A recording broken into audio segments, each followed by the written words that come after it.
So I recently wanted to publish a new library to NPM. Before publishing to NPM, I tested the library locally using the yarn link command. So I did yarn link in the library itself, and then where I want to test it in the application or the other package, I did yarn link and the name of the package. It actually links directly to the local folder of the library into the node modules of the application. So you can run and test everything. Once I did that, everything was working fine. I can go back to the original library and do npm publish and everything will be fine, right?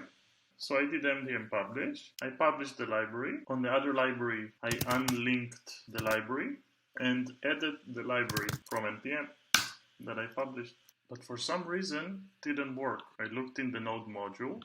Right in here, there were files that I didn't want to publish, and the files that I did want to publish weren't there. Back at the original library, I looked at the files were here, so I didn't understand what's the problem. But then, my friend Dotan helped me to figure out that I can actually test and see what's being published to npm. What you can do is just to do npm publish dry run, and then you will get a list of everything that was published. But it didn't publish, it's just a dry run. So now we can test it and see that there's things that I included that I don't want, and things that I want to include and are not there. First thing to note, npm publish actually takes into account your git ignore file. Whatever you get here won't be published into npm as well. So make sure that this is set up correctly. But also, if there's files you want to ignore from npm but you don't want to ignore from git, you can add .npm ignore file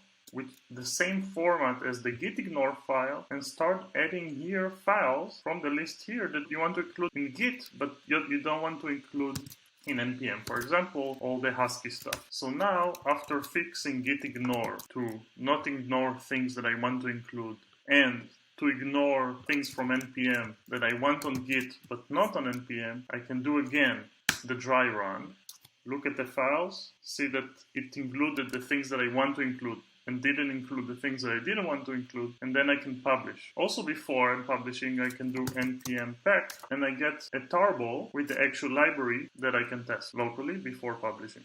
Now I can simply do npm publish and publish the new version. Here is a tweet where I complain about this, but also include the diff that helped me fix the issue and everything I changed in order to publish the new version.